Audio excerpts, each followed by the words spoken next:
Amado Pai Universal, fonte de todo amor e bondade, como crianças, nos dirigimos a Ti, agradecidas pelo dom precioso da vida. Obrigada por cada dia que nos concedestes, por todas as oportunidades de crescimento e por nossa jornada rumo à luz e à perfeição. Agradecemos pelas forças que nos guiam na busca da verdade, pela evolução de nossas almas e por cada sonho e realização que nos aproximam do cumprimento do Teu propósito divino. Obrigada por cada momento em que podemos aprender a fazer a Tua vontade, buscando ser mais semelhantes a Ti. Querido Pai, nós Te louvamos pelas revelações que nos enviastes ao longo das eras, especialmente pela vinda de Jesus aqui em Urântia, nosso irmão e mestre. Em seus ensinamentos, encontramos a compreensão da Tua paternidade e da irmandade que une todos os seres humanos. Jesus trouxe a verdade que ilumina nossos corações e nos conduz ao Teu amor eterno. Com gratidão, reconhecemos também o presente da quinta revelação, o livro de Urântia. Agradecemos por essa nova luz que nos revela os Teus mistérios, os mistérios do universo e os da nossa própria natureza. Por meio dessas verdades reveladas, somos encorajados a nos aproximar mais de Ti e a servir com mais amor e sabedoria. Te pedimos, Pai, que nos ajudes a ser instrumentos da paz, que transformando primeiro a nós mesmos, possamos espalhar o Teu amor e a Tua verdade nesse mundo. Inspira-nos a viver com coragem e compaixão, sempre guiados pela certeza de que somos Teus filhos e parte da grande família universal. Que possamos sempre nos lembrar que em cada gesto de bondade e em cada escolha pelo bem, trazemos a Tua presença à Terra. E que seja feita a Tua vontade, agora e para sempre. Amém. Quem seja. Obrigado, Sussuzinho. Muito Boa bem, noite. pessoal. Boa noite. Como vai, Maria? Bem-vinda. Bom, nós vamos hoje estudar a parábola do filho pródigo, né? Do filho perdido, perdão, que é o documento 169, item 1.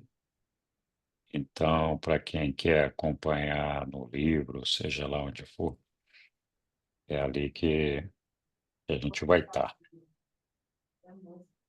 Então, vamos continuar aqui com o nosso estudo, começando então com essa leitura. Alguém para nos ajudar aí? Eu posso ler. Ok. A parábola do filho perdido. Na Pode aumentar só um quinta-feira, pouquinho? Desculpa. Pode Posso. aumentar um Tá. pouquinho?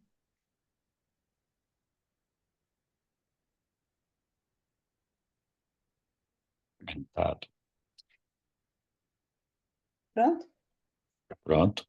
Obrigada. Na quinta-feira à tarde, Jesus falou à multidão sobre a graça da salvação. No transcorrer desse sermão, ele voltou a contar a história da ovelha e da moeda perdidas e então acrescentou a sua parábola favorita, a do filho pródigo. Disse Jesus: Fostes exortados por profetas, de Samuel a João, a buscar a Deus, a buscar a verdade. Sempre eles disseram: Buscai o Senhor enquanto ele pode ser encontrado. E todos esses ensinamentos deveriam ser tomados de coração.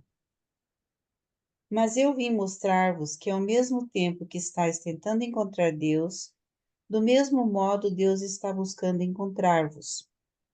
Muitas vezes eu vos contei a história do bom pastor que deixou as 99 ovelhas do aprisco e saiu em busca daquela que estava perdida. E ao encontrar a ovelha desviada, colocou-a sobre os ombros e, com ternura, levou-a de volta para o abrigo.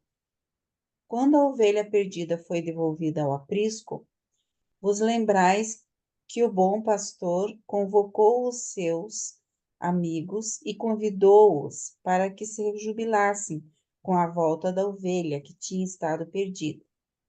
E novamente eu digo que há mais júbilo no céu pelo pecador que se arrepende do que pelas 99 pessoas justas que não necessitam de arrependimento.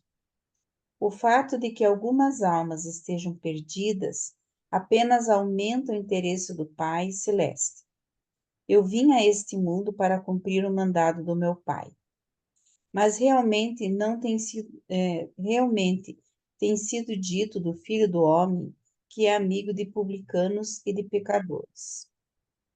Foi-vos ensinado que a aceitação divina vem após o vosso arrependimento e em consequência de todos os vossos esforços de sacrifício e penitência. Mas vos asseguro que o Pai vos aceita mesmo antes de vos haverdes arrependido, e envia a vós o Filho e os colaboradores dele para encontrar-vos e trazer-vos com júbilo de volta ao aprisco, o reino da filiação e o progresso espiritual. Vós sois todos como ovelhas que se desviaram, e eu vim para vos encontrar e salvar aqueles que estiverem perdidos. E devíeis lembrar-vos também da história da mulher, que, tendo feito um colar de adorno com 10 moedas de prata, perdeu uma peça.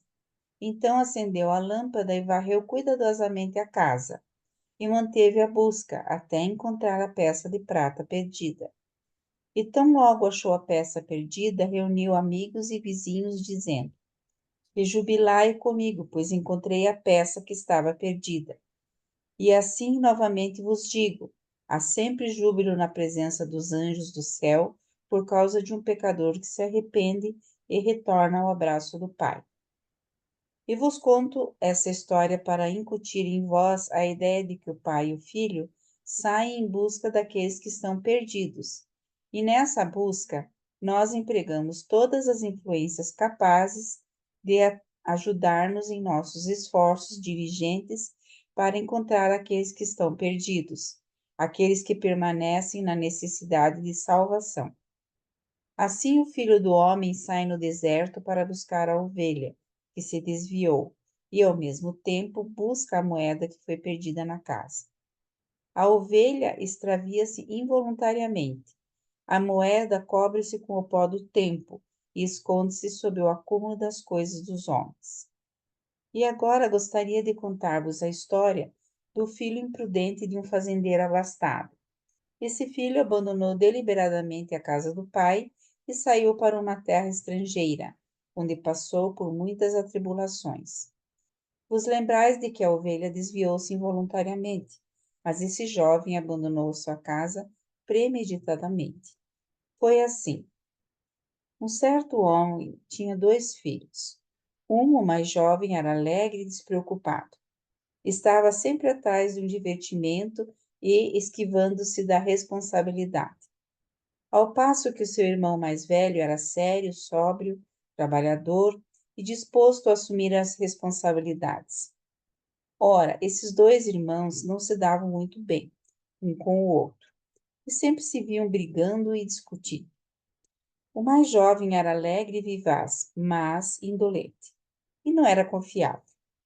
O mais velho era estável e industrioso, mas, ao mesmo tempo, egocêntrico, mal-humorado e convencido. O mais jovem gostava de divertir-se e evitava o trabalho. O mais velho devotava-se ao trabalho e raramente divertia-se. A ligação entre eles tornou-se tão desagradável que o filho mais jovem chegou ao seu pai e disse: Pai, dá-me o terço que me caberia das vossas posses. Permiti-me sair para o mundo e buscar a minha própria sorte. E quando o pai ouviu esse pedido, sabendo quão infeliz estava o jovem na sua casa, com o irmão mais velho, dividiu a sua propriedade, dando ao jovem a sua parte.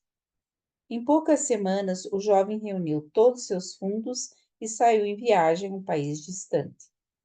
Mas, não encontrando nada proveitoso a fazer e que também fosse aprazível, gastou rapidamente toda a sua herança em uma vida desenfreada. Depois de gastar tudo, uma grande fome surgiu naquele país e ele viu-se na miséria. Assim sofreu um grande infortúnio, mas quando começou a passar fome, encontrou um emprego com um dos cidadãos daquele país, sendo enviado aos campos para alimentar os suínos. E o jovem ter-se-ia saciado com as sobras comidas pelos porcos, mas ninguém lhe dava nada. Um dia, quando estava muito faminto, caiu em si e disse: Os vários criados do meu pai têm abundância de pão, enquanto eu morro de fome aqui, alimentando porcos em um país estrangeiro. Vou levantar-me e irei ao meu pai dizer: Pai, eu pequei contra o céu e contra ti. Não sou mais digno de ser chamado de filho teu. Apenas te disponho a fazer de mim um criado teu. E quando o jovem chegou a essa decisão, levantou-se e partiu em direção à casa de seu pai. Aquele pai, todavia, havia sofrido muito por causa do seu filho. Havia sentido uma saudade imensa do jovem, alegre, ainda que irrefletido. O pai amava esse filho e esteve aguardando constantemente o seu regresso, de modo que no dia em que ele voltou para casa, o pai ainda de longe o viu, e sendo motivado pela compaixão do amor, correu para encontrá-lo e com muita afeição abraçou e beijou-o. E depois disso, o filho viu o rosto lacrimejante do pai e disse: Pai, eu pequei contra o céu e perante os vossos olhos. Não sou digno de que me chames de filho. O jovem, contudo, não teve a oportunidade de completar sua confissão, porque o pai, rejubilante, disse aos criados, os quais, nessa altura, chegavam correndo: Trazei a melhor roupa dele, aquela que eu reservei. Ponde o anel de filho na sua mão e arrumai sandálias para os seus pés. E então, depois de conduzir o jovem cansado e de pés doloridos até a casa, o feliz pai disse aos criados: Trazei o novilho gordo e matai-o, para que comamos e festejamos, pois esse filho meu esteve morto e agora está vivo novamente. Esteve perdido e foi encontrado. E reuniram-se com o pai para se rejubilar pelo retorno do filho. Nesse momento, enquanto celebravam, o filho mais velho chegou do seu dia de trabalho no campo, e ao se aproximar da casa, percebeu a música e a dança. Chegando à porta dos fundos, chamou um dos criados e perguntou sobre a causa de toda aquela festividade. O criado então lhe disse: Teu irmão, não há tanto tempo perdido, voltou para casa. E o teu pai matou o novilho gordo para comemorar o retorno dele, são e salvo. Vem para que também tu possas saudar teu irmão e recebê-lo de volta à casa do teu pai. Ao ouvir isso, contudo, o irmão mais velho ficou magoado e enraivecido a ponto de não querer entrar na casa. Quando o pai soube desse ressentimento, quanto a dar boas-vindas ao seu irmão mais jovem, saiu para implorar que o filho entrasse. Mas o filho mais velho não se deixaria levar pela persuasão do pai. E respondeu com estas palavras: Em todos esses anos eu tenho servido a ti, nunca transgredindo a menor das tuas ordens. Ainda assim, tu jamais me deste sequer um cabrito para me divertir com meus amigos. Permaneci aqui e cuidei de ti todos esses anos, mas nunca fizeste nenhuma festa por causa do meu serviço fiel. Todavia, quando esse outro filho retorna, tendo esbanjado teus bens com as prostitutas, e te apressas em matar o novilho para gordo para festejá-lo. Já que esse pai amava os seus dois filhos verdadeiramente, tentou raciocinar com o mais velho. Mas, meu filho, tu tens estado comigo todo esse tempo, e tudo que eu tenho é teu. Tu poderias ter matado um cabrito em qualquer momento para compartilhar a tua felicidade com os teus amigos. E seria oportuno que tu juntasses a mim nessa alegria, e felicidade pela volta do teu irmão. Pense nisso, meu filho. Teu irmão tinha estado perdido, se encontrou e voltou vivo para nós. Essa foi, entre todas, uma das mais comoventes e eficientes entre todas as parábolas que Jesus já apresentou, para mostrar aos ouvintes a boa vontade do Pai em receber a todos que buscam a entrada do reino do céu. Jesus era muito afeiçoado a contar essas 3 histórias ao mesmo tempo. Apresentava a história da ovelha perdida para mostrar que quando os homens afastam-se involuntariamente do caminho da vida, o pai permanece atento em seus filhos perdidos e sai com seus filhos perdidos e sai com seus filhos, os verdadeiros pastores do rebanho à procura da ovelha perdida. E então Jesus contou a história da moeda perdida na casa para ilustrar quão completa é a busca divina por todos que estão confusos, confundidos ou cegos espiritualmente de um outro modo qualquer por causa dos cuidados e preocupações da vida. E lançou-se a contar a parábola do filho perdido, da recepção dada da volta do filho pródigo, para mostrar quão completa é a reintegração do filho perdido na casa e no coração do pai. Muitas e muitas vezes, durante os seus anos de ensinamento, Jesus contou e recontou a história do filho pródigo. Essa parábola e a história do bom samaritano eram os seus meios favoritos de ensinar sobre o amor do Pai e sobre a boa vizinhança entre os homens. Obrigada. Obrigado, Lília. Texto longo esse. É, É, essa não dá para parar no meio da história, né? Temos que ir até o fim. Então, o que podemos comentar sobre esse texto?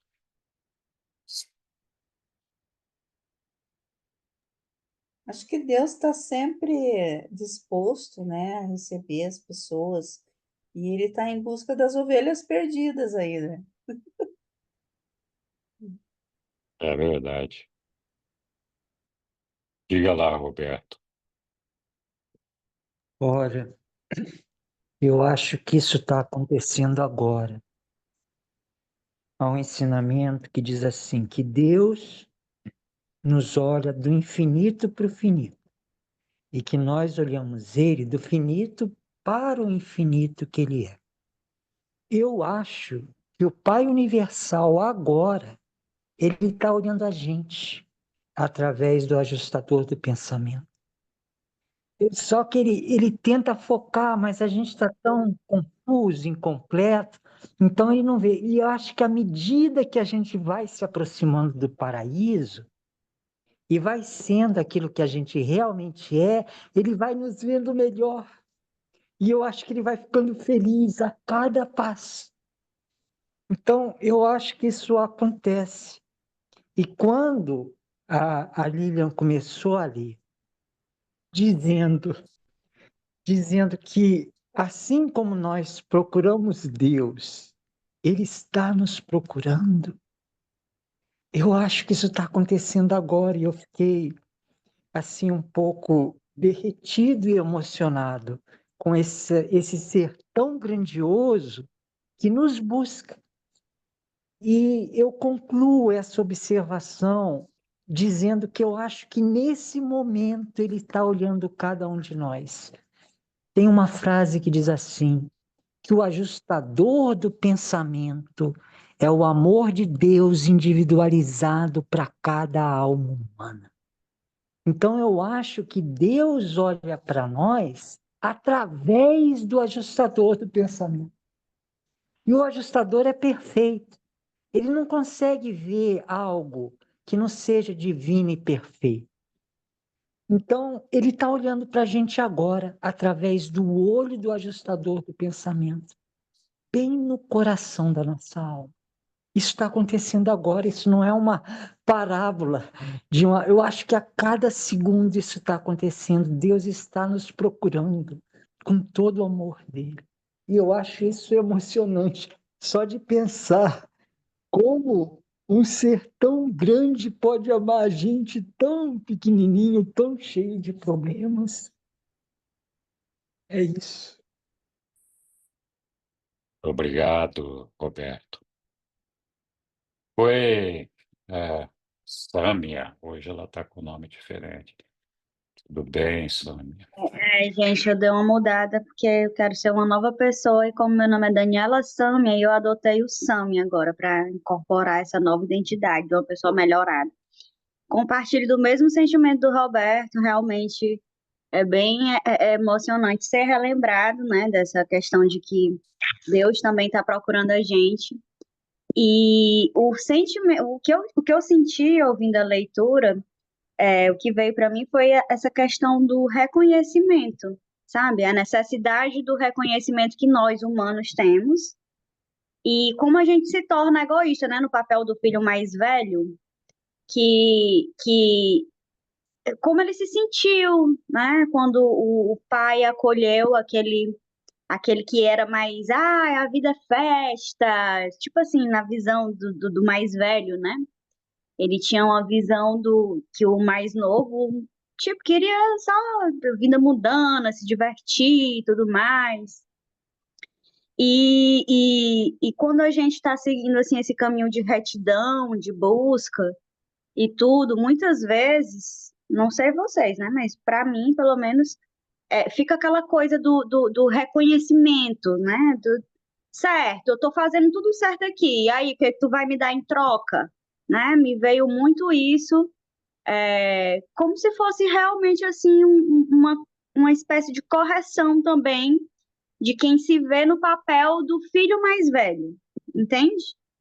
De quando você tá ali certinho, mas olha, você tá esperando ali o seu reconhecimento. E aí, pai, eu fui aqui, tive contigo, e cadê?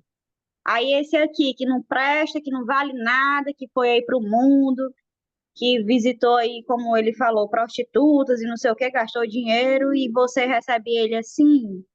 Então me veio muito esse outro lado também de enxergar, de conseguir perceber onde eu me encontro nesse lugar de querer estar recebendo algo em troca por eu estar fazendo o meu papel, que é o meu papel, pô. É o papel que todo mundo tem que realmente é, buscar nessa vida, né? De ser íntegro, de estar ali e tudo mais. Foi isso que eu senti, assim, senti esse chamado para mim, né? Estou compartilhando aqui porque pode ser que ressoe com alguém. Era isso. Obrigado, Daniela. Muito bem. Vamos lá, Yara. Boa noite, pessoal. Boa noite. Eu ouvi o Roberto e fiquei pensando assim, para mim me chama a atenção que quando o pai facilita, de certa forma ele facilita, né, para que o filho vá para o mundo, ele está vendo o filho.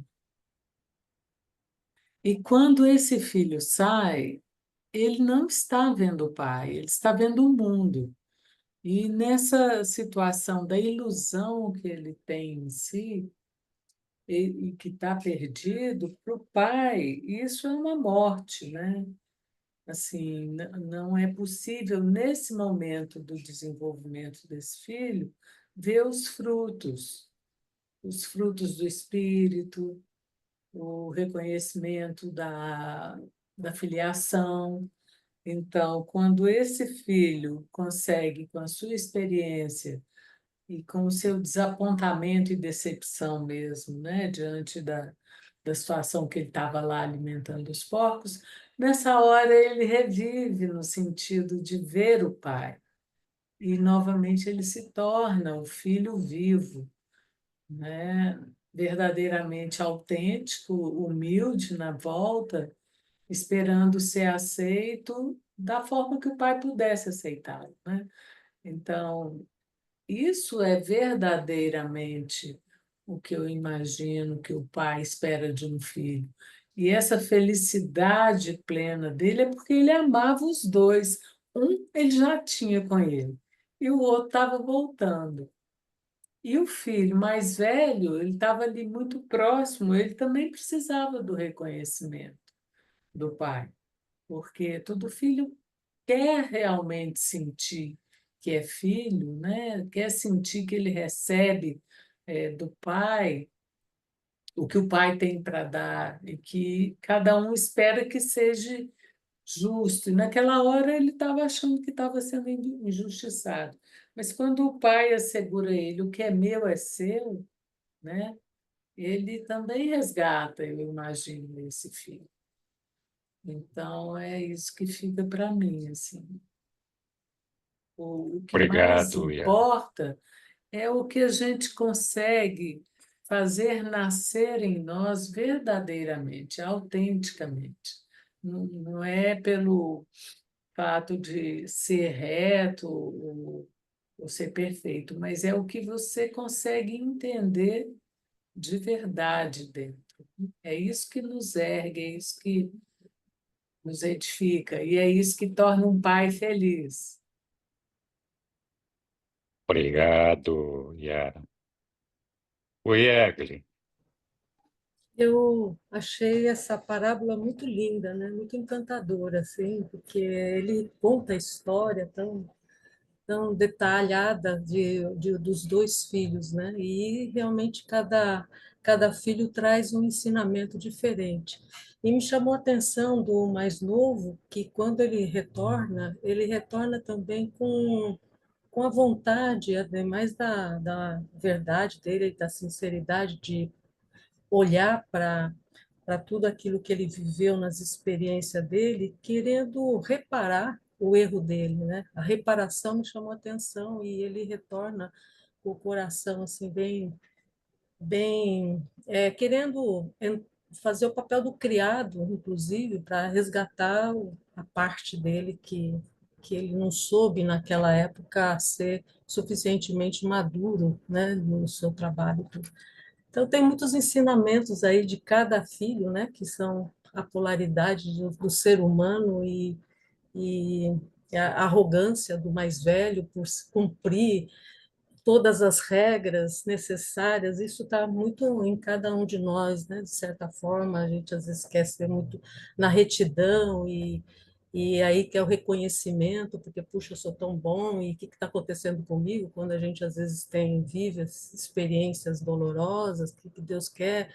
São formas, às vezes, até equivocadas de entender o amor do Pai, né? Então, é muito lindo, assim, essa parábola, tem muitos ensinamentos que dá para retornar e ler, outras vezes vai proporcionando insights, né? Então, queria mais trazer, assim, me veio muito, o filho chegou, e quando a gente erra e traz, assim, essa vontade de reparar o erro, eu acredito que a gente a gente sente muito o amor dentro de nós, quando se libera dos erros, né? É, muito obrigado, Egli. Oi, Flávio.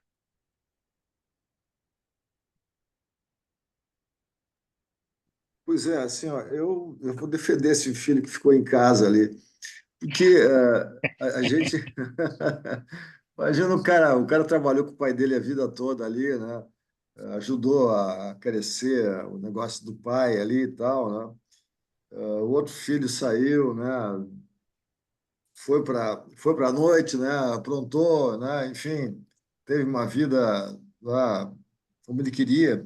E aí voltou. Eu acho que a tarefa do pai, sim, é perdoar. Sempre a gente vai perdoar um filho, não tenha dúvida disso, né? O amor é incondicional de pai para filho. Mas eu, como pai, eu daria assim, ó, perdoaria tal, mas daria uma reprimenda, ó, tudo bem, agora tu vai começar do zero de novo, tá? Para te aprender, na verdade, né? Porque teu irmão aqui ficou aqui e tal. Então, naturalmente que isso aí vem um lado, eu estou mostrando o lado humano dessa história toda, né? Porque a gente também, né, friamente a gente pode concordar, sim, né? Mas assim, existe essa condição humana, né? Da revolta, tal, que até esse filho mais velho eventualmente pode se dar conta mais tarde, né? Que ele errou também, né? Em não perdoar o irmão dele, enfim. mas eu acho que essa revolta dele é normal. Mas sim, o pai faz a função dele, na verdade, né? De ser um pai amoroso, né?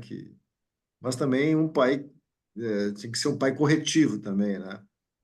Talvez isso que faltasse. Perdoar, ok, mas pô, imagina, eu estou contestando uma parábola de Jesus aqui, mas não é esse o caso. Eu estou colocando a situação, uma situação assim que, né, que como a gente, como humano ainda, né, na verdade, numa condição muito de ainda muito elementar ainda, né, que a gente tem que crescer muito, a gente aceitar uma condição dessa assim tranquilamente, né? Então é isso que eu queria contrapor só. Mu- Muito bom, Flávio. Muito obrigado. Ai, ai. Vamos lá, Daniela. Então, queria só complementar com outra visão que eu tive, que foi a seguinte, trazendo essa questão do reconhecimento, né, do filho mais velho, que ele ficou lá meio enfesado com a situação, mas o pai falou para ele, tudo que é meu é seu. Então, faltou do filho o reconhecimento dele próprio, e não um reconhecimento, tipo assim, já era dele, né? Se ele quisesse o cabrito, se ele quisesse fazer uma festa, era dele. Era uma atitude que deveria partir dele, do filho mais velho, se reconhecer naquele contexto e dizer, pô, tudo que é do meu pai é meu também. E o filho mais novo, Jesus, nessa parábola, para mim, que ele está trazendo aí agora de informação, é sobre desilusão. E como acolher quem está desiludido. Porque na nossa vida atual, quando fala assim, eu passei por uma desilusão, sempre é associado a algo horrível. A pessoa se desiludiu. Sendo que é uma coisa maravilhosa, você está desiludido.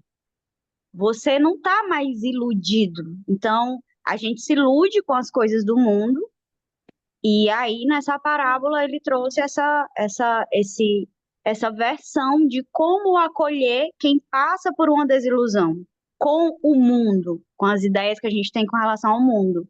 Que sempre a gente vai ter aquele pai amoroso, receptivo, que perdoa sim, não é tanto uma questão de correção, porque quem passa por uma desilusão, automaticamente ela já está sendo corrigida, né? A visão dela já está passando por uma correção. Você está sendo desiludido. Então, para mim, trouxe muito à tona essa questão da desilusão com o mundo e uma nova versão de que não precisa sofrimento, dizer que tá, que horrível, me desiludi, estou desiludido. Não, olha como é bom passar por uma desilusão e saber que você vai ser acolhido, independentemente da reação do irmão mais velho, porque ele é que foi meio assim, né? Pô, se eu tô o tempo todo com meu pai, ajudo ele, tudo mais. O cara chega pra mim e fala, tudo que é meu é seu, e eu é que não tive atitude, eu é que não quis. Então aí já muda um pouco o tom. Obrigado, Daniela. Diga lá, Lilian. Então, eu acho que o pai nunca fez festa para o filho mais velho porque ele era meio carrancudão mesmo, não gostava de festa. Acho que ele não gostava muito, não é? Não é verdade? E acho que ele não gostava muito de festa.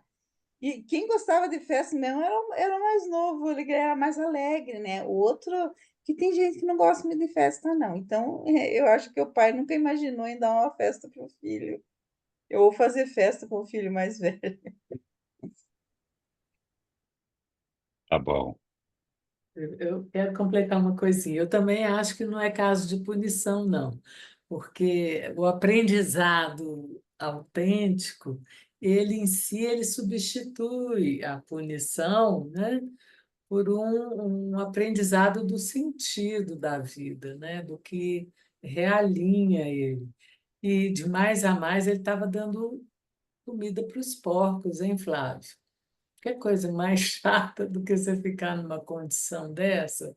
Mas foi tão bom ele ficar alimentando os porcos, porque foi ali que ele voltou a si e viu de onde que ele vinha, né? E quando ele vê, e quando ele pensa de onde que ele vem, ele pensa através do Pai.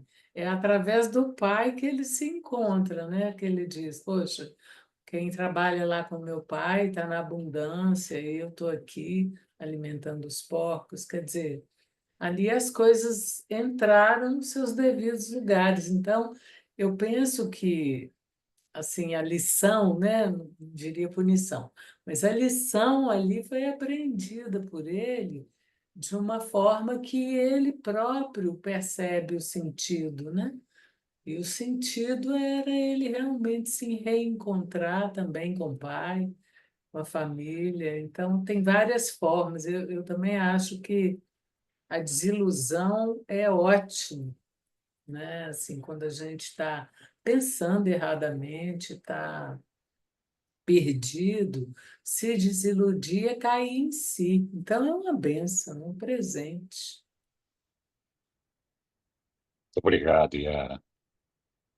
É, o nosso pai, de fato, ele está sempre ali.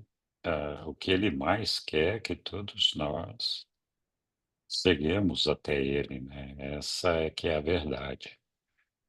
E para mim é curioso como Jesus chama a atenção aí pelas formas de desvio, né? Ele fala, olha, a ovelha que se perdeu, ela se perdeu por um descuido, ela não sabia o que fazer para poder se manter no grupo ou não se perder, ela simplesmente se desviou dentro de uma ignorância, né.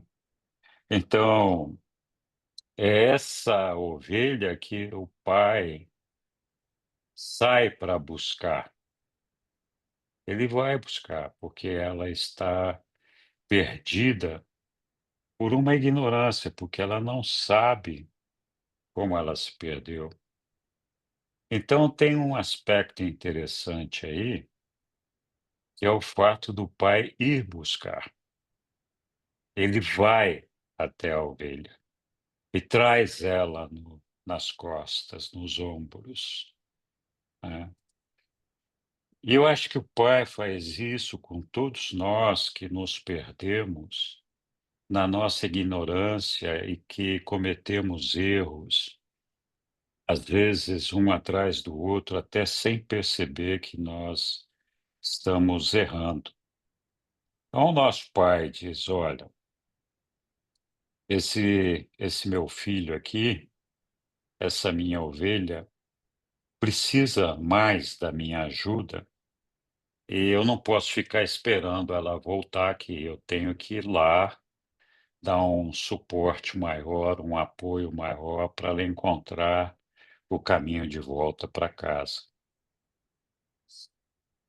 Pois você tem a gente poderia falar das moedas que se perderam, todo esse negócio, mas tem a outra parte, que é a do filho que foi embora de casa, por uma decisão deliberada dele. Ele tomou essa decisão. O pai não foi atrás do filho. Ele ficou o tempo todo desejando que o filho voltasse, esperando que o filho voltasse e preocupado com esse filho. Mas ele em nenhum momento saiu para ir buscar o filho, porque o filho tinha tomado uma decisão consciente de sair de casa. Então é o livre-arbítrio do filho exercido de uma maneira consciente para ir para onde ele quisesse. Então é uma situação bastante diferente daquela da ovelha que se perdeu porque ela nem sabia qual era o caminho de casa. É. Eu acho que esse aspecto é muito interessante. O pai está ali nos esperando o tempo todo, e quando nós estamos perdidos porque nós não sabemos qual é o caminho, ele vem nos buscar e tenta nos mostrar o caminho o tempo todo, o tempo todo. Às vezes a gente, mesmo com a insistência do nosso pai, não consegue perceber esse caminho. Algumas vezes nós discutimos aqui no passado, né, sobre o fato de que tudo o que existe está contido em Deus. Não existe nada fora de Deus, absolutamente nada.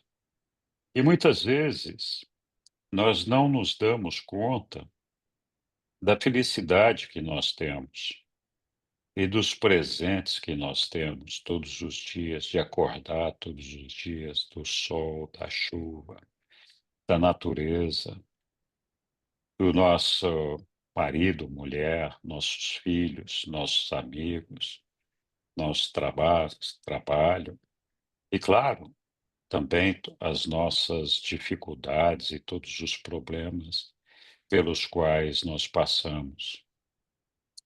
Então, quando a gente abandona a casa do Pai, é justamente isso. Para onde que nós vamos? Qual é o lugar que nós vamos? Onde é que nós vamos nos encontrar? Se tudo está contido em Deus, em que planeta nós vamos ficar? Em que mundo nós vamos viver? Que sol vai nos abrigar? Então, claro, enquanto a gente está aqui na Terra, nesse corpício que a gente tem aqui, a gente ainda vai estar desfrutando dessas regalias que o Pai dá para os justos e injustos, todos os dias. O sol, a chuva, a natureza, todo esse negócio, todo dia está lá. Mas esse sol vai parar de brilhar o dia que a gente morrer. E se a gente não estiver na casa do nosso Pai, na casa de quem que nós vamos estar? Então, nós tivemos aqui muitos comentários super interessantes. Eu só quis chamar a atenção para o fato de que uma coisa é nós tomarmos uma decisão de fazer a vontade do nosso Pai, de desejar alcançá-lo, de ser perfeito como ele é. A outra coisa é a gente desprezar isso, a gente falar: "Não, eu não quero esse pai, não quero morar nessa casa, quero sair daqui, da minha parte que eu vou embora", esse negócio todo. E tem aquele que caiu do caminhão de mudança e nem sabe o que aconteceu, né. Então aquele que está perdido, que nem sabe o que aconteceu, o pai vai atrás. Pode ter certeza, o pai vai atrás porque ele está perdido. Mas o que foi embora por vontade própria, tem que voltar por vontade própria, né, o pai não vai buscar. É claro, a gente vive essa situação de ciúme dentro das nossas famílias, né. Existe famílias que são numerosas, têm essa felicidade de ser numerosas, tem esse problema, né. Minha mãe, meu pai gosta mais do filho X, Y, Z, né, gosta menos de mim. Não sei se já perceberam alguma vez esse tipo de disputa com os filhos, né, a gente sempre vê isso daí, né. Não, mas por que que ele tem mais direito, ou ela tem mais direito, ou ele pode fazer, ela pode fazer, eu não posso. Nem nota boa na escola não tira, só dá trabalho, não sei o quê, tudo. Gente, dentro da nossa família, nós temos essas dificuldades. E a gente, daquele filho responsável, a gente se esquece que o ponto importante não é estar com o pai, não é só respeitar o pai, a mãe, estar trabalhando ali do lado deles, mas é se empenhar para que os irmãos não se percam, que a família permaneça. Nós somos uma família. Então, é bem interessante essa situação aí. Muito bem. Diga lá, Daniela, hoje a Sâmia está Tá animada, vamos lá. Hoje eu estou empolgada. Henrique, Percebi. o que tu falou foi exatamente também outro ponto que eu percebi, que é exatamente isso. A gente nasce, segundo o livro de Urântia, com um certo um roteiro, né? Um destino, um roteiro.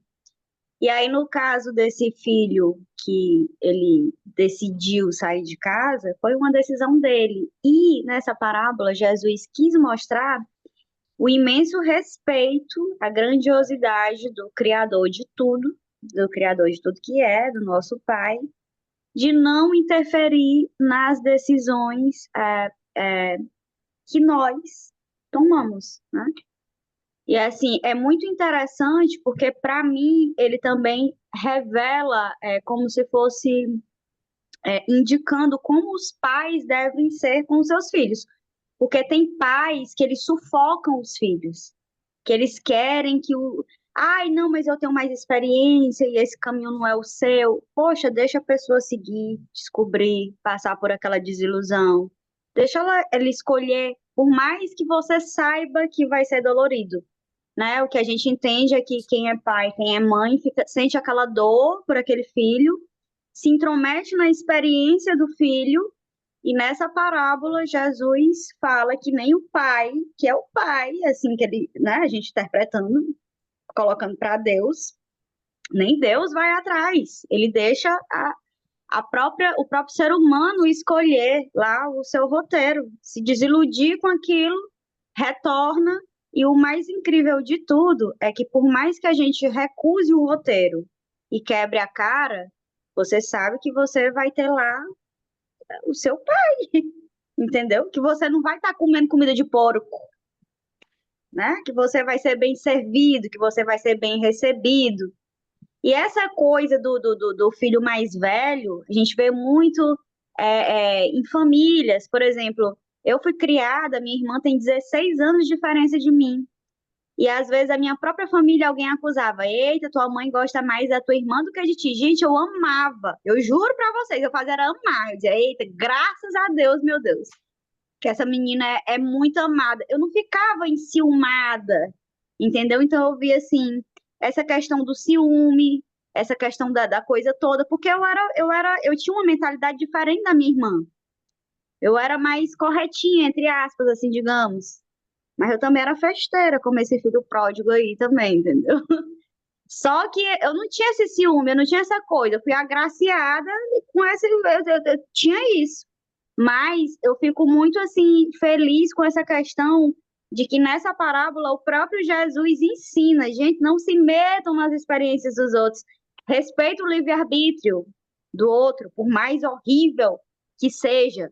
Ah, eu quero ir lá, eu quero ir pro prostíbulo, eu quero festejar, eu quero não sei o quê, eu vou largar tudo. Beleza, deixa a pessoa ir. E deixa a pessoa cair na real dela, ter a experiência dela. Sei que é dificílimo para quem é pai e para quem é mãe. Mas foi o que eu mais gostei disso, foi essa questão do livre-arbítrio ser super respeitado. Aí ele está mostrando, porque saber a gente sabe na teoria, mas na prática, a gente, na prática, convivendo com as famílias, com os nossos pais, irmãos e tudo mais, a gente vê que não é isso, todo mundo se mete. Então, é bem legal essa parábola nesse sentido. Obrigado. Olha, vamos lá, Lúcia. Depois eu falo mais um pouquinho. Está fechadinho o seu microfone, Lúcia. Eu nem gosto tanto de me manifestar, mas é muito interessante essa parábola. Eu me sinto como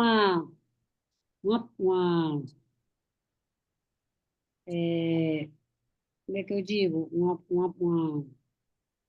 Uma que vai atrás de Deus, né? O filho pródigo, a filha pródiga, certo? Eu me sinto assim, tá certo? Tentando buscá-lo e eu sinto que ele está na minha espera. É assim que eu interpreto essa parábola.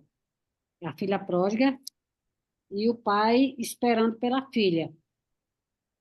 E nesse espaço entre a filha e o pai, tem o abismo, tem tem a distância.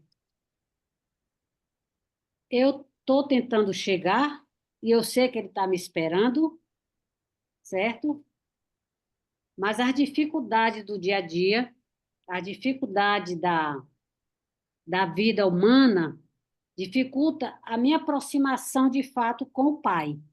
Então, me sinto a filha pródiga, querendo voltar com todos o livre-arbítrio que eu tenho, certo? De chegar a ele. Então, eu interpreto essa parábola assim como uma coisa assim, ela é muito verdadeira. Eu quero ir, eu quero chegar.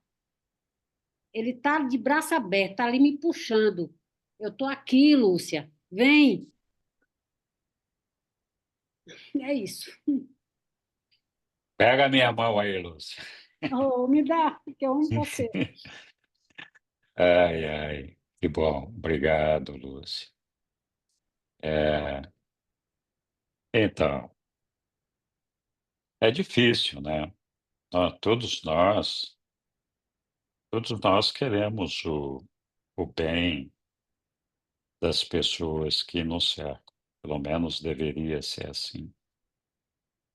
É por isso que a gente dá palpite um na vida do outro, né? Porque a gente acha que a gente pode ajudar a melhorar a vida da pessoa, evitar que ela cometa alguns erros. Mas quando acontece um ponto de ruptura, foi o caso desse filho, né?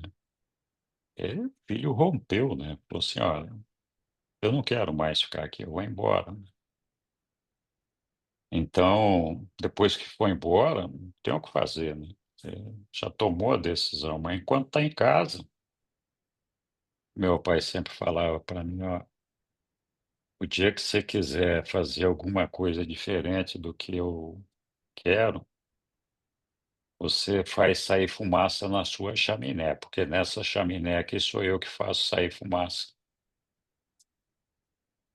Então, enquanto você estiver aqui vendo a fumaça que eu estou fazendo, é do jeito que eu quero. E a gente tem essa coisa com o nosso Pai Celestial, que nos ama infinitamente,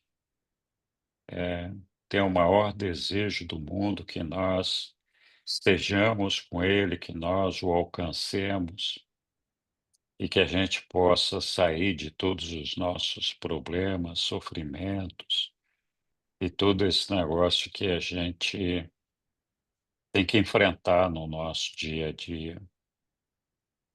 Mas a gente tem que lembrar sempre da justiça do nosso Pai. Ele é a lei. Ele é a lei. E se a gente quiser estar do lado dele, nós temos que fazer a vontade dele. Nós temos que estar. É ele que faz a fumaça, não somos nós.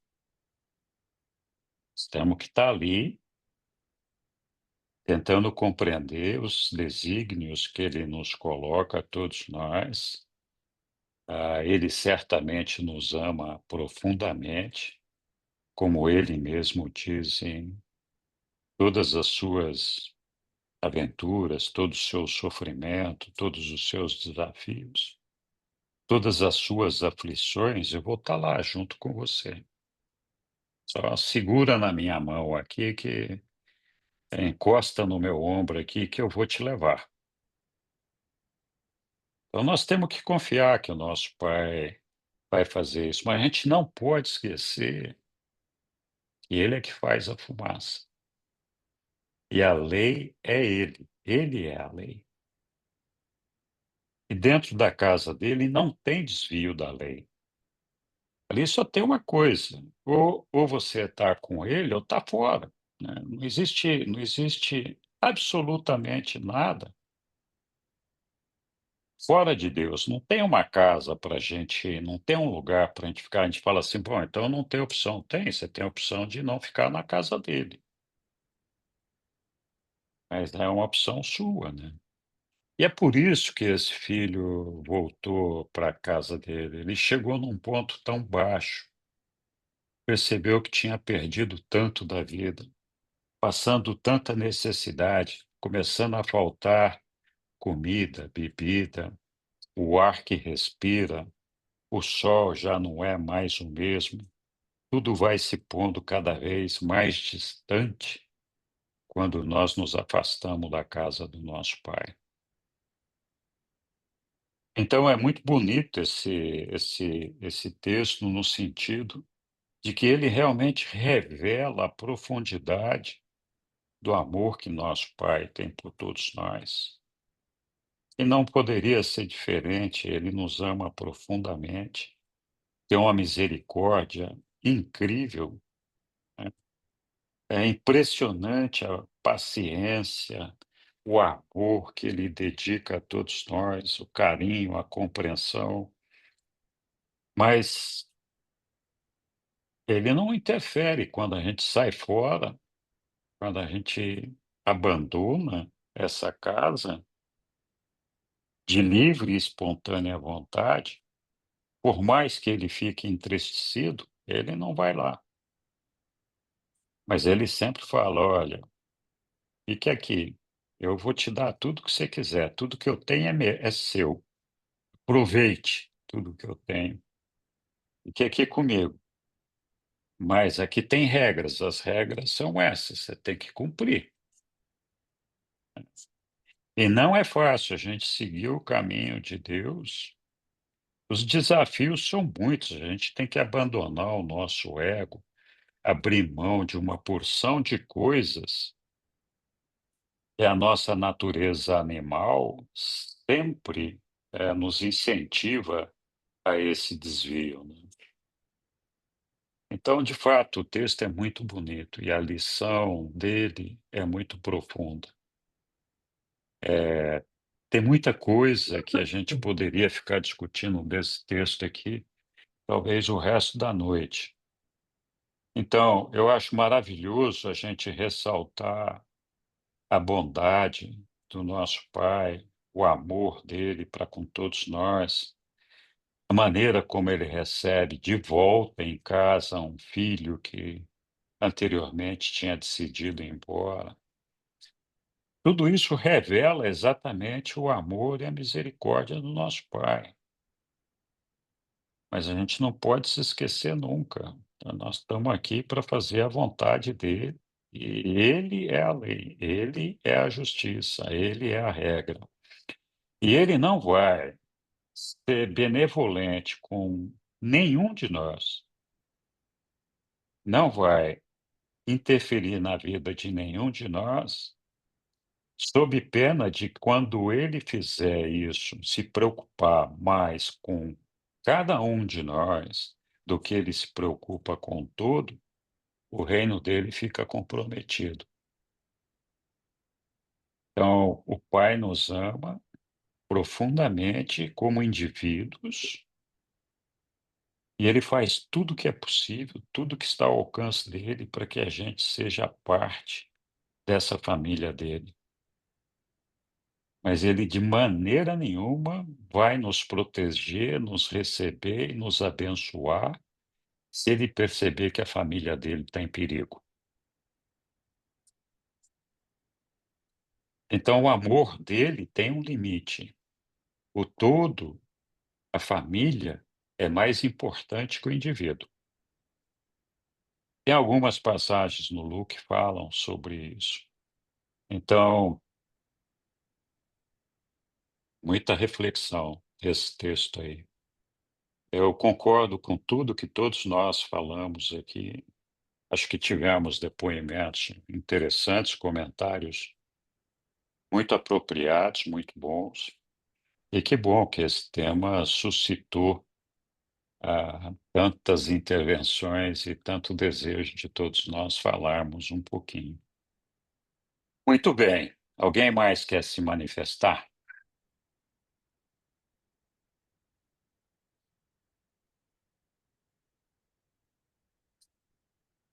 Então vamos continuar com o nosso texto aqui. Agora a Lilian ficou cansada que aquele texto era muito comprido. A gente vai conseguir agora um novo voluntário ou voluntária para ler a parábola do administrador sagaz. Quem vai nos ajudar? Vamos brigar, pessoal. Tem espaço para todo mundo. Vamos lá.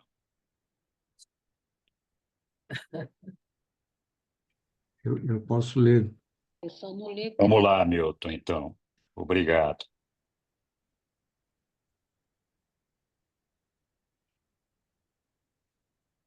A parábola do administrador sagaz. Certa tarde, Simão Zelote, comentando uma das afirmações de Jesus, disse: Mestre, o que tu quiseste dizer quando hoje mencionaste que muitos dos filhos do mundo são mais sábios para a sua geração do que os filhos do reino, pois são hábeis em conseguir amigos com as riquezas feitas pelas injustiças? Jesus respondeu: Alguns de vós, antes de entrardes no reino, fostes muito astutos para lidar com os vossos amigos nos negócios. Se fostes injustos e muitas vezes desleais, não obstante prudentes e previdentes, é porque fizestes os vossos negócios com vistas apenas ao lucro imediato e à segurança futura. Do mesmo modo, agora devereis levar as vossas vidas no reino de maneira a proporcionar alegria no presente. Ao mesmo tempo, vos deveis assegurar do vosso júbilo futuro com os tesouros acumulados no céu. Se sois tão atentos ao efetuar os ganhos para vós próprios, quando a serviço do ego, por que, agora que sois servidores da Irmandade dos homens e administradores de Deus, vos empenhar menos quando estáis ganhando almas para o reino? Podeis todos aprender uma lição com a história de um certo homem rico que tinha um administrador astuto, mas injusto. Esse servidor não somente havia pressionado os clientes do seu senhor para o seu próprio ganho egoísta, como havia gasto e dissipado diretamente os fundos do seu senhor. Quando tudo isso finalmente chegou aos ouvidos do seu senhor, ele chamou o administrador diante de si e então perguntou-lhe o significado desses rumores, exigindo que prestasse imediatamente contas da sua administração e que se preparasse para entregar os negócios do seu senhor a uma outra pessoa. Ora, esse administrador infiel começou a dizer a si próprio: que vai ser de mim, já que estou a ponto de perder essa administração? Eu não tenho forças para cavar a terra, e para pedir tenho vergonha. Sei o que farei para assegurar-me de que, quando for despedido desta administração, eu seja bem recebido nas casas de todos aqueles que têm negócios com meu senhor. Então, chamando cada um dos devedores do seu senhor, disse ao primeiro: Quanto deves ao meu senhor? Ele respondeu: 100 medidas de óleo. Então disse o administrador: Pega a tua conta na prancha de cera, senta-te rapidamente e muda-a para 50. Em seguida, indagou a outro devedor: Quanto deves? Ao que ele respondeu: 100 medidas de trigo. Então o administrador disse: Toma a tua conta e escreve 80. O mesmo ele fez com vários outros devedores. Assim, esse administrador desonesto procurou fazer amigos para si com vistas a ajeitar-se depois de dispensado da sua administração. E mesmo seu mestre, senhor, quando subsequentemente descobriu isso, foi levado a admitir que o seu administrador infiel ao menos havia demonstrado sagacidade pela maneira pela qual havia buscado prover-se para os dias futuros de carência e adversidade. E é nesse sentido que os filhos deste mundo algumas vezes demonstram mais sabedoria na sua prevenção para o futuro do que os filhos da luz. E digo a todos que professam estar adquirindo tesouros no céu: tomai lições com aqueles que fazem amigos aproveitando as riquezas desonestas, conduzindo assim a vossa vida, fazendo amizade eterna com as forças da retidão, para que, quando todas coisas terrenas lhes faltarem, sejais recebidos com júbilo nas habitações eternas.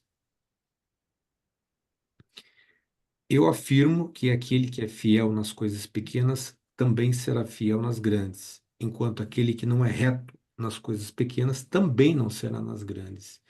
Se não houver demonstrado previsão e integridade nos afazeres deste mundo, como podereis esperar ser fiéis e prudentes quando lhes for confiada a administração das verdadeiras riquezas do reino do céu? Se não fordes bons administradores e banqueiros fiéis, se não tiverdes sido fiéis naquilo que é dos outros, quem será quem será tolo bastante para colocar grandes tesouros no vosso nome? E novamente eu declaro que nenhum homem pode servir a dois senhores. Ou bem ele odiará um deles e amará outro, ou então ficará com um enquanto ao outro desprezará. Não podereis servir a Deus e às riquezas. Quando os fariseus que estavam presentes ouviram isso, eles começaram a zombar e a escarnecer, pois eram muito dados a adquirir riquezas. Esses ouvintes, pouco amistosos, tentaram implicá-lo em uma discussão inútil, mas Jesus recusou-se a debater com os inimigos. Quando os fariseus caíram em altercações entre si, as suas vozes altas atraíram uma boa parte da multidão acampada aos redores. E quando começaram a disputar entre si, Jesus retirou-se, indo para a sua tenda passar a noite.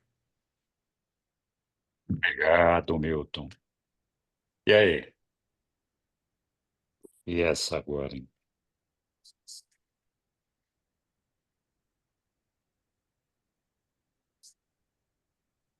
Uma observação, comentário, uma coisa que chamou atenção.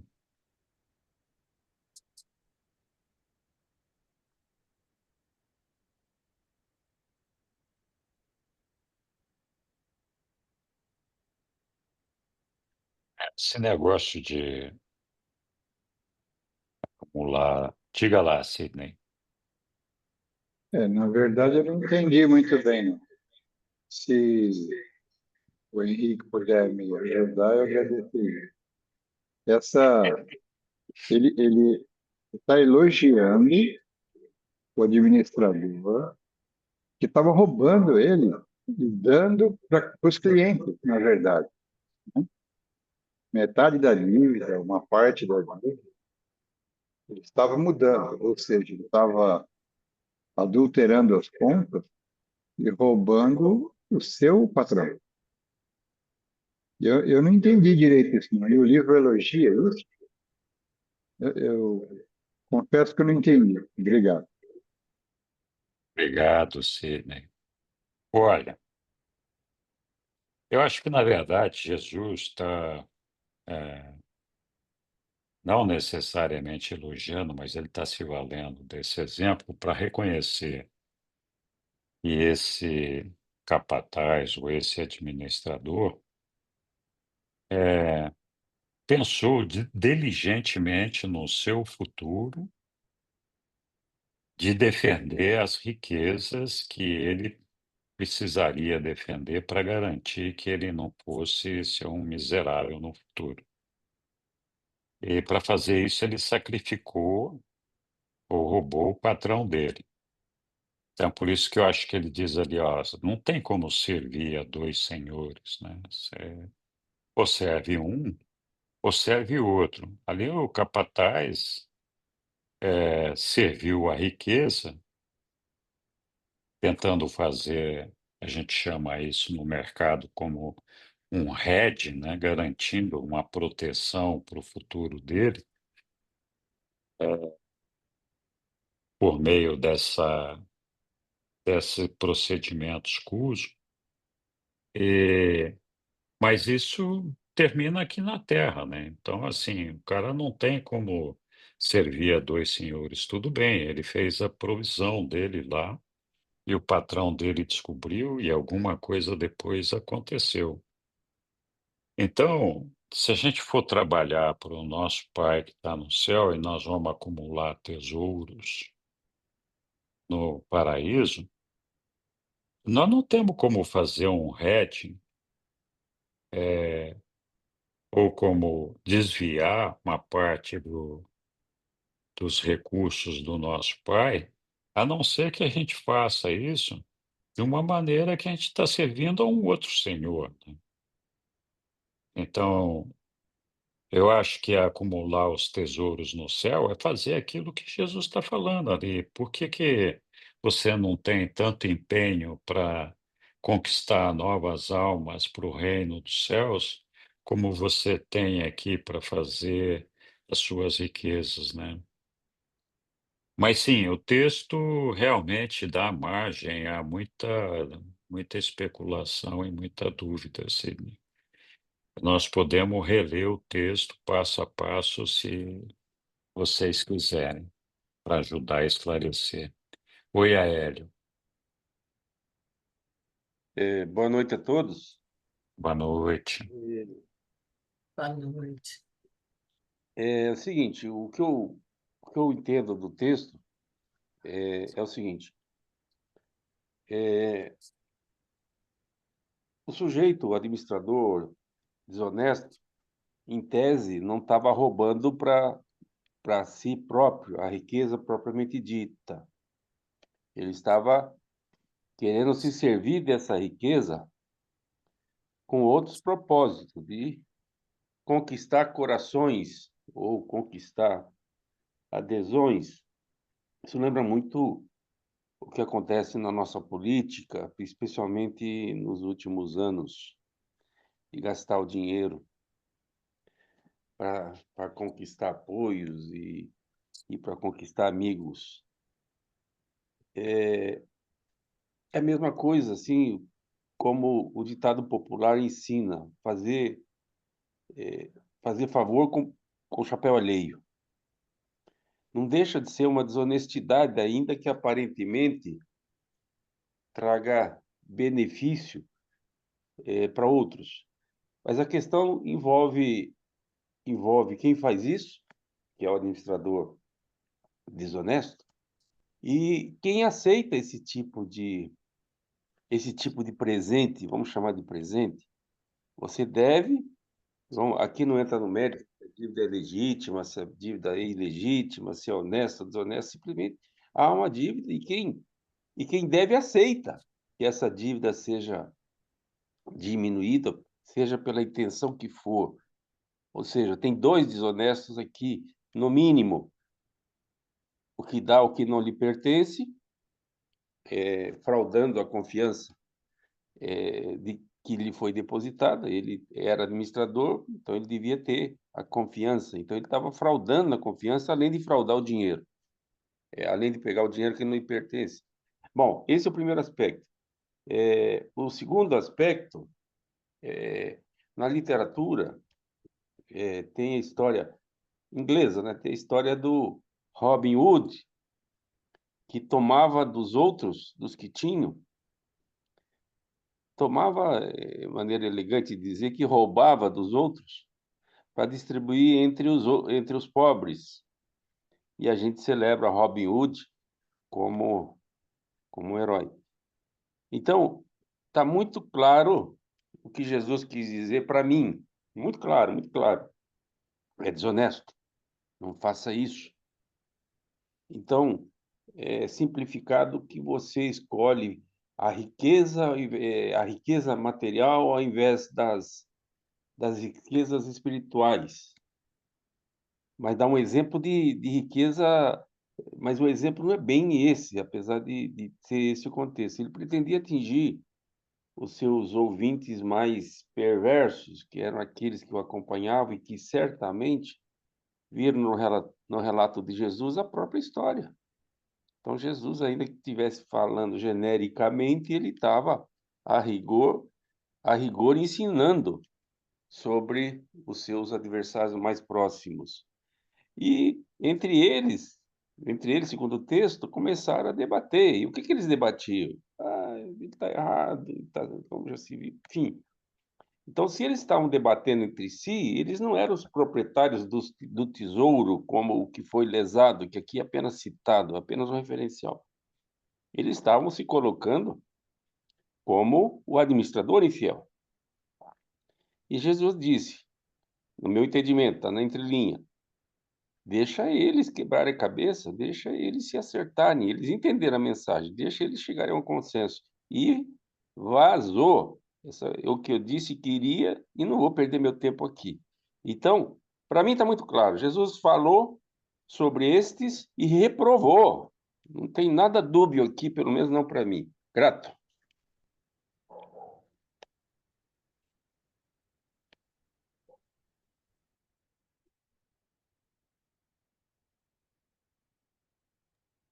Oi, Sidney, obrigado, Aélio.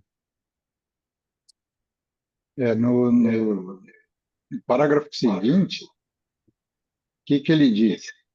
É nesse sentido, ou o quê? No sentido do que o administrador fez, que os filhos deste mundo demonstram mais sabedoria na sua prevenção para o futuro do que os filhos da luz. Então, ele está apoiando, o livro está apoiando esse tipo de atitude, né? Para quê? Para que sejais recebido com júbilo nas habitações eternas. Eu continuo não entendendo. Obrigado. Obrigado, Sidney. Eu entendo a dúvida que você está levantando, Sidney. Mas aqui, de novo, eu acho que essa prevenção do futuro desses espertalhões aqui é para o futuro terreno aqui, o futuro material. Então, na maneira como as pessoas fazem as negociatas e os arranjos para poderem garantir o seu futuro e o seu lugar aqui, na verdade, aquilo que eu falei, né, o hedge, né? O sujeito está se protegendo, ele está garantindo que ele vai permanecer ali. A gente vê isso hoje, todos os dias, em diferentes meios. Os arranjos, as negociatas, os acordos, para fazer as coisas. No nosso caso aqui, muitas vezes o patrão é o povo, né? E essas negociatas todas estão desviando, dão a essas pessoas a oportunidade de assegurar a continuidade de um futuro próspero enquanto aqui na Terra, mas está limitado, né? Não vai para lugar nenhum. Então, eu acho que o que Jesus está dizendo, sim, essa sabedoria é interessante para aqueles que têm só essa preocupação de se proteger e de se garantir enquanto estão aqui nesse mundo, mas com certeza eles não vão assegurar o futuro deles, né, lá para frente. Pelo menos é dessa forma que eu vejo, não sei. Oi, Roberto.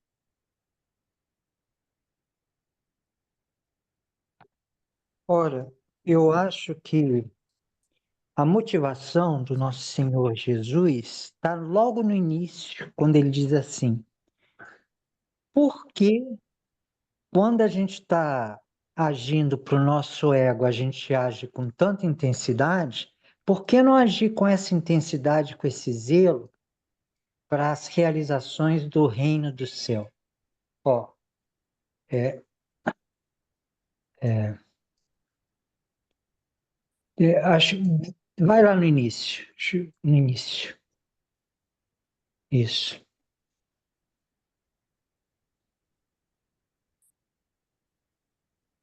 Ó, alguns de vós, antes de entrardes no reino do céu, no reino, foste muito astutos para lidar com vossos amigos nos negócios, logo no início desse parágrafo, Henrique.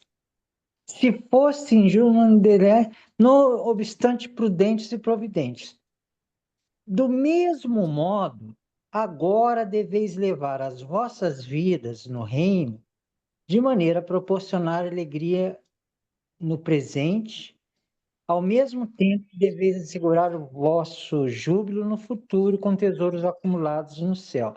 Se sois tão atentos ao efetuar os ganhos para vós próprios, quando a serviço do ego, por que agora que sois servidores da Irmandade dos homens, e administradores de Deus, vos empenhar menos quando estáis ganhando almas para o reino. Ou seja, quando a gente está servindo o nosso próprio ego, a gente é intenso, motivado.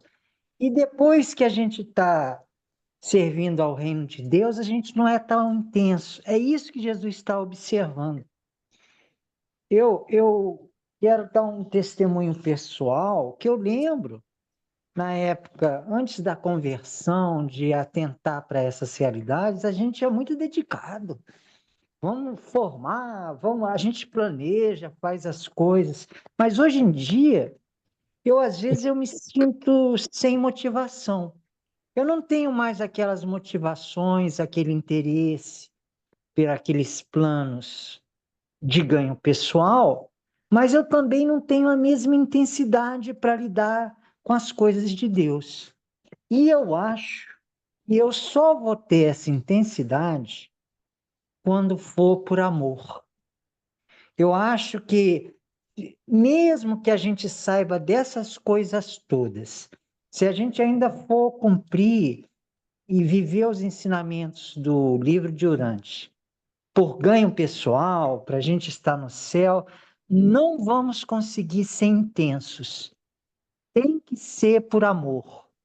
Eu acho que quando a gente amar Deus e a ponto da gente se esquecer, aí a gente vai ser tão intenso no serviço ao reino da vontade de Deus, quanto a gente era intenso e focado no serviço do nosso ego. Não sei se eu me expressei bem do que eu acho que, por que Jesus contou essa parábola do administrador, né? Porque ele está reclamando. Por que quando vocês estão cuidando do ego, vocês são intensos e agora não? Eu acho que a resposta é o amor. Acho que você observou bem, Roberto, mas não só intensos, né? Como astutos, né? Como previdentes para conseguir atrair mais pessoas. O que que nós fazemos para atrair novas pessoas para o reino, né? Para conquistar os tesouros no céu? Como que nós lidamos com isso, né? Essa intensidade que você estava falando, Roberto. E também a astúcia, né? Nós não somos astutos para poder arranjar a nossa vida enquanto aqui na Terra. Deveríamos ter a mesma astúcia para conquistar esses tesouros para o céu, né? Muito obrigado, Roberto.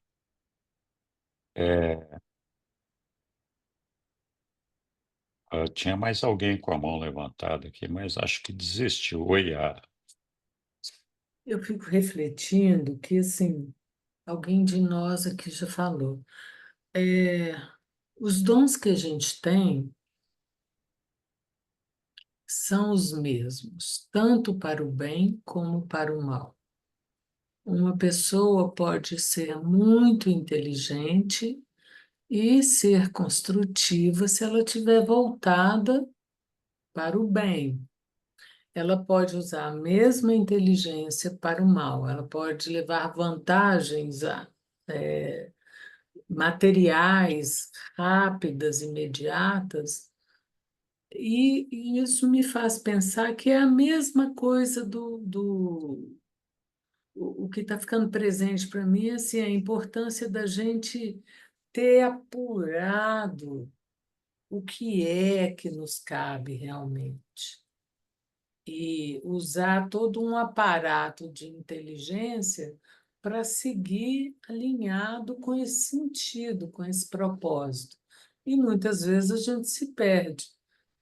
Lá atrás, no primeiro filho pródigo, o filho se perdeu com o encantamento das coisas ilusórias da vida, e um administrador que leve vantagens, né? Não no sentido assim do que realmente seria um alinhamento mais correto, de um caráter mais caráter, né? Digamos assim. Quando o ser humano se perde tanto em uma situação como outra, ele está perdido, ele está distante de si. Ele pode estar usando todo o ouro e toda a riqueza. No caso, a inteligência, a sagacidade, né? Então, assim, para mim, a reflexão que fica é assim, eu Yara, tenho procurado aprender, apurar mais como é que eu vou evoluindo e me sentindo feliz com essa evolução. Porque, novamente, aqui eu sinto que o que Deus quer para cada um de nós é isso, é que a gente, ao exercitar o livre-arbítrio, a gente possa fazer isso para o bem, tanto próprio como das pessoas, né? E é isso que está ficando para mim. Obrigado, Isso Yara. que seria o bonito do caminho é a gente ir se encontrando, né? E se eu me encontro e utilizo os meus dons nesse lugar de encontro, uau, bem melhor, né? É, obrigado. Oi, Sidney. Veja, por exemplo, o parágrafo 5. E é nesse. Vou ler. Não, o 6, aliás. Isso. Ah, não, é o 5. É nesse sentido que os filhos deste mundo, algumas vezes, demonstram mais sabedoria na sua prevenção para o futuro do que os filhos da luz. E digo a todos que professam estar adquirindo tesouros no céu. Ele está falando no céu, não está falando aqui, não. Tomai lições com aqueles que fazem amigos, aproveitando as riquezas desonestas, conduzindo assim vossa vida, fazendo amizade eterna com as forças da retidão, para que, quando todas as coisas terrenas lhes faltarem, quer dizer, quando isso aqui acabar, sejais recebidos com júbilo nas habitações eternas. Ele está concordando com esse procedimento. É? Desculpa. Alguém mais quer comentar? Oi, Sâmia. Gente, desculpa, eu não estou com a possibilidade de estar com o livro aqui agora, que eu não estou em casa, meu livro está em casa. Esse administrador, ele estava, tipo, a dívida era X, era, digamos, 100 mil, ele dizia que era 80 mil, reduzia ou ele aumentava? Só isso que eu quero saber, que eu estou perdida nisso. É, ele estava diminuindo as dívidas dos devedores. Ah, então por isso Paga? que eu citou o Robin Hood, essa questão toda. Eu vejo assim que as coisas terrenas, as coisas da terra, e que faz um link com aquela parábola do filho pródigo, que também instiga a gente a refletir sobre quando a gente quer ter independência financeira, independência material, a gente também aplica isso a ser independente de Deus, né? A gente não quer ter, tipo como se a gente associasse o nome controle a Deus, né? E a gente quer se tornar meio que independente. Mas nesse caso, quando você se torna desonesto, concordo com a Sueli, eu não vejo Jesus apoiando a desonestidade, mas sim revendo correções, como se fosse aplicado hoje em dia. Você tem uma dívida no banco de R$ 500 e você é obrigado a pagar juros que te dizem, pague R$ 4.000, sua dívida está em R$ 10.000. Uma conta que era 400. Então, o administrador foi lá e falou, pô, paga aí só 600. Então, assim, não vejo como uma admiração a desonestidade, mas há um bom senso de que a vida terrena, a vida terrena, a vida espiritual, e tem que existir uma certa separação das coisas. E a gente também não tem noção de saber o que é realmente certo e errado dentro do contexto da coisa, porque a gente não vê o todo. A gente só vê uma pequena parte. A gente não sabe até onde vai a misericórdia divina, a gente não sabe como é que é. É tudo isso. Pelo menos assim eu percebi. Para mim também ficou meio assim confuso esse negócio aí desse administrador, assim como o Sidney falou, não entendi. Também fiquei com esse negócio, não entendi. Mas para mim foi assim que ressoou. Obrigado, Sami. Então, nós estamos aqui nesse parágrafo, né, que é o que o Sidney levantou, que realmente suscita a dúvida de todos nós, ou a maioria de nós. E esse parágrafo diz que é nesse sentido. Qual o sentido? O sentido de que uma pessoa que é o administrador do reino, o administrador do patrimônio de uma pessoa lá, que acha que pode perder o seu futuro, ele busca uma maneira de se proteger e se garantir assim: olha, eu vou fazer amizade com um monte de gente aqui, que se meu patrão me mandar embora, alguma dessas pessoas aqui vai me socorrer, vou garantir o meu futuro, a minha segurança para um momento lá na frente, se acontecer de eu ser despedido pelo meu patrão. Então, na verdade, o que essa pessoa está fazendo é conchavos, né? E alguém falou aí, e é verdade, o conchavo, o problema não é só com quem está propondo fazer o negócio, mas também com quem está aceitando, né? Como assim? Cara, eu estou devendo 100, o sujeito fala para mim, não, esquece, paga só 50, não precisa pagar 100, né? Então eu estou concordando de sacanear o patrão desse administrador, estou concordando em fazer uma coisa que não é justa. Então essa negociata toda é justamente para garantir que todo mundo vai sobreviver. Então o espertalhão aí, assim como aqueles que estão participando com ele da esperteza, é a ideia de tentar construir um futuro e garantir que esse futuro vai existir caso eles tenham algum problema ali na frente, né.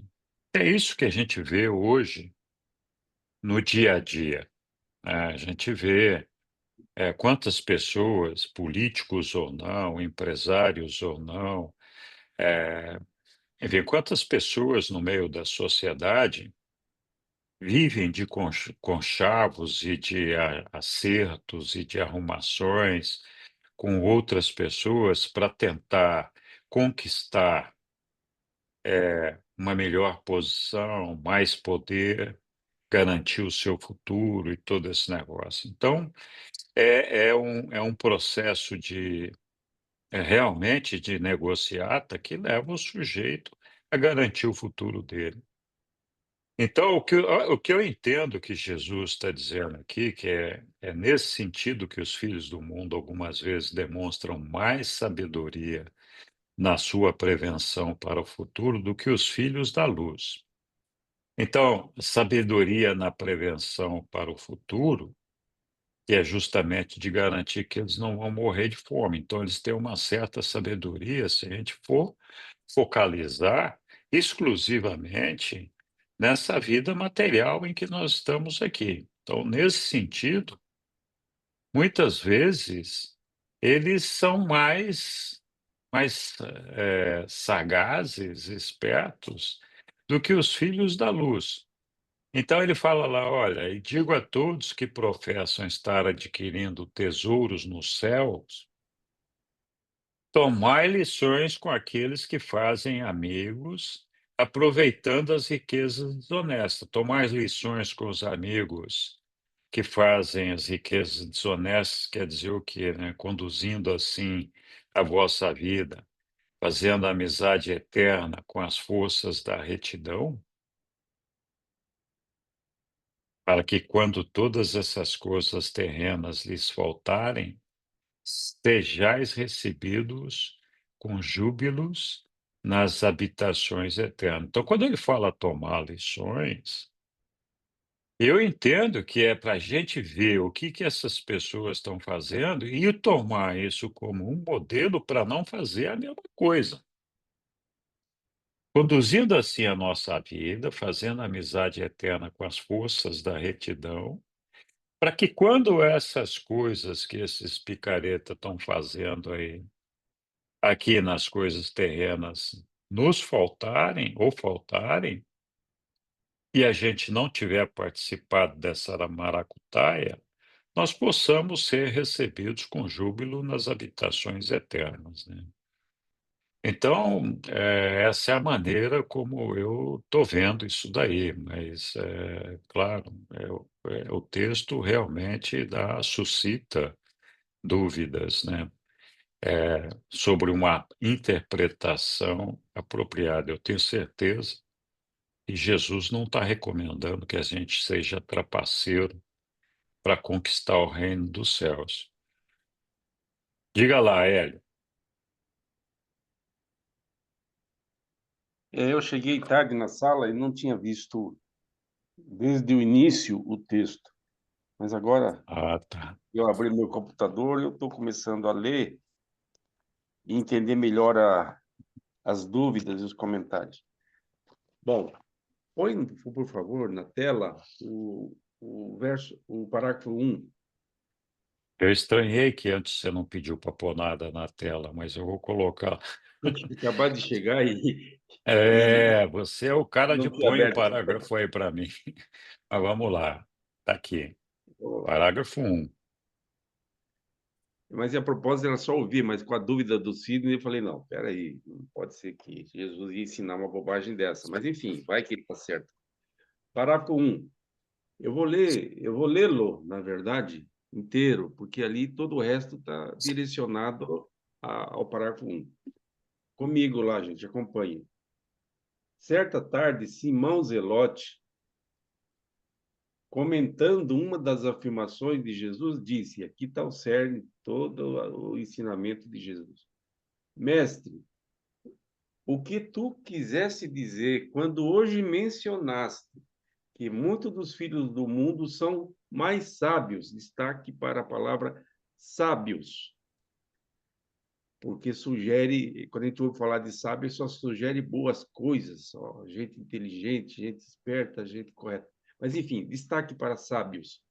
Para a sua geração,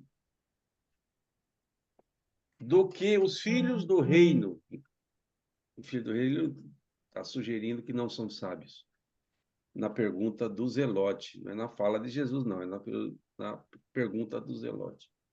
Pois são hábeis. Destaque para a palavra hábeis. E ser hábil não quer dizer que é sábio, quer dizer que é hábil. Eu sou um ladrão ótimo, então eu sou sábio. Mas, enfim, a palavra do Zelote, ainda que referente a Jesus, a uma fala de Jesus.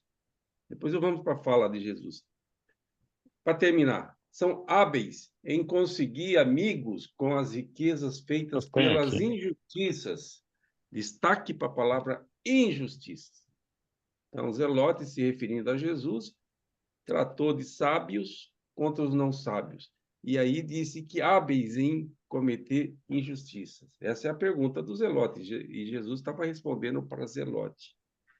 Na sequência das respostas, Jesus menciona a palavra astutos, logo no verso seguinte, no 2.2. Astutos não é sinônimo de sábio, é astuto. O ladrão é astuto, não quer dizer necessariamente que ele seja sábio, mas é astuto.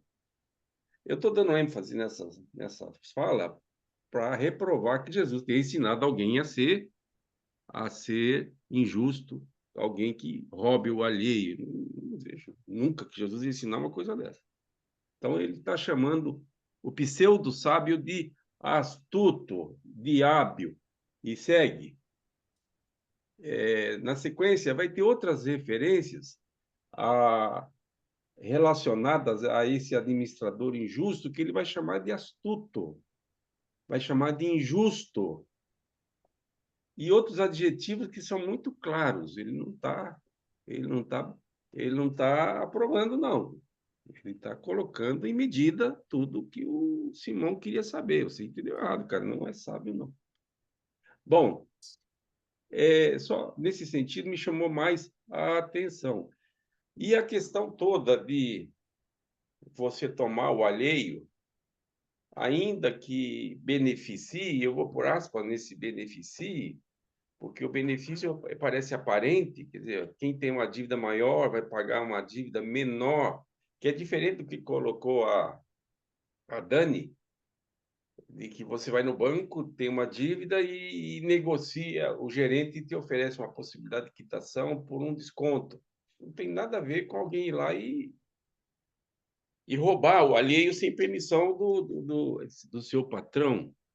Provavelmente o banco, quando algum gerente propõe a algum devedor um desconto para quitação, provavelmente aquele patrão autorizou. Não foi a iniciativa do gerente, eu sou muito esperto, eu vou. Então a gente sabe que os bancos têm seguro de perdas em relação a empréstimos mal realizados, e provavelmente eles já foram devidamente indenizados por eventuais perdas, como empréstimos mal dados para pessoas que não conseguiram pagar por qualquer que seja o motivo. Mas aí o patrão já autorizou, o banco já autorizou, o dono do dinheiro já autorizou, e o administrador simplesmente está fazendo o que o patrão mandou. É diferente. Então, o que Jesus está dizendo aqui não tem nada a ver com o exemplo da dívida do banco. Eu estou colocando assim para destacar. Jesus não ia ensinar uma bobagem como essa de, olha, o cara é sábio, você tem que enganar os outros, você tem que tomar o alheio. Não faz sentido para mim. Obrigado. Obrigado, Hélio. Muito bem. Vamos lá. Ô Sidney, tua vez aí. Agora eu achei. Está escrito lá no parágrafo. Aqueles que professam. É eu que estou professando que eu estou juntando tesouros no céu. Não quer dizer que isso seja verdade. Uhum. No 5 mesmo. Mais para baixo. Aqui. E digo a todos, aqui, ó. E digo a todos que professam. Eles é que dizem que estão adquirindo tesouros no céu. Não quer dizer que realmente estejam. Quem Sim. professa, geralmente não tem. Essa é a É. verdade. Aí, essa palavra do professar me deu o sentido que, na verdade, ele dizendo, não sejais como esse. Então, por isso que fala, tomai lições, aprenda o que esses caras estão fazendo, vocês não devem fazer. Exatamente. É, muito bem. Olá, Eglin.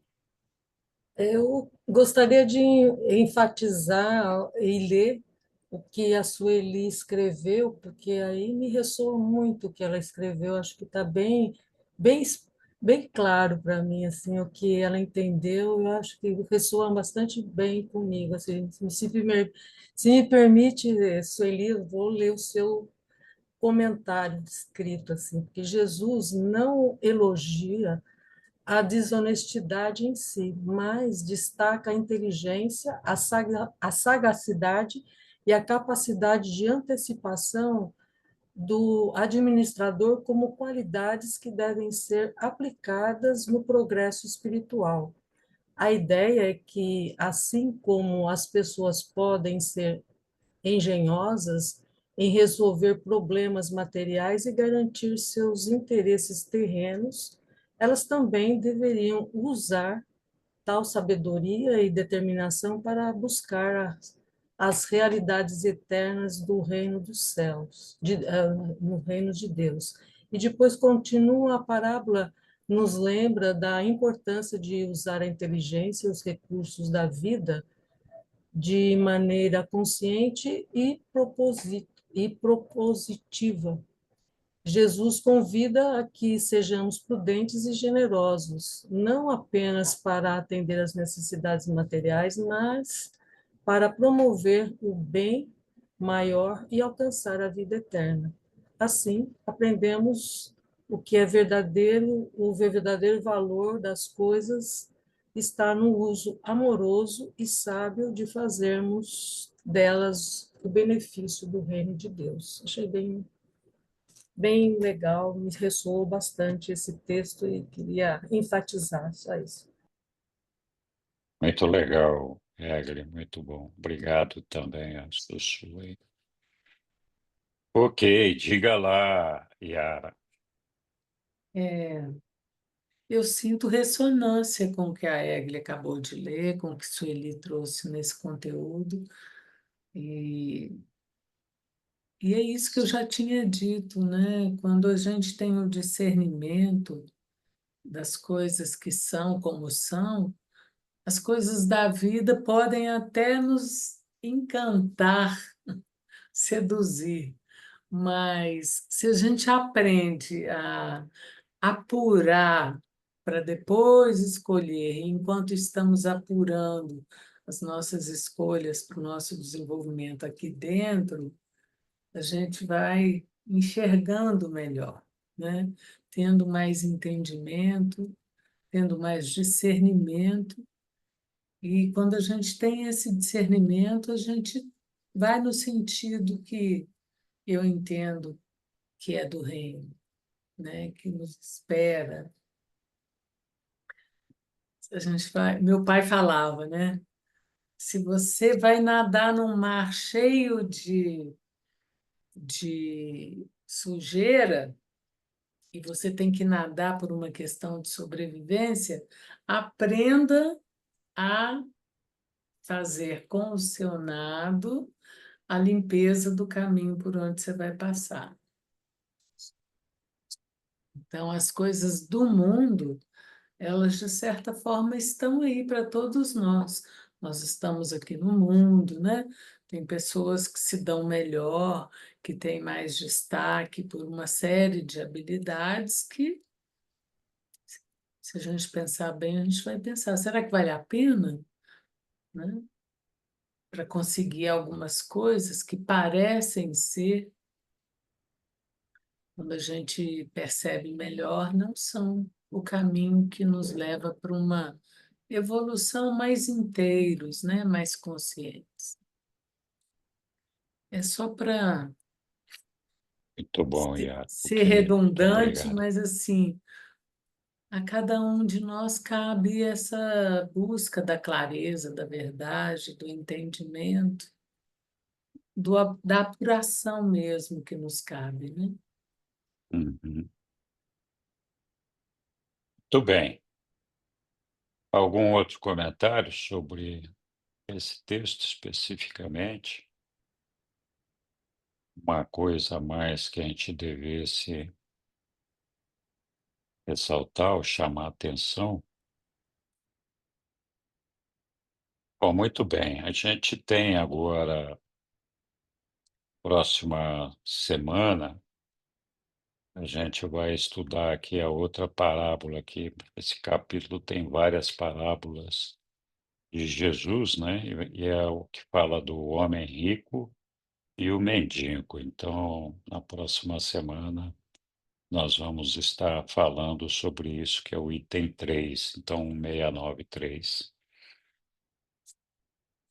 E se não tiver mais nenhuma dúvida, nós vamos nos despedindo hoje. Foi uma delícia estar com todo mundo aqui, muito bom.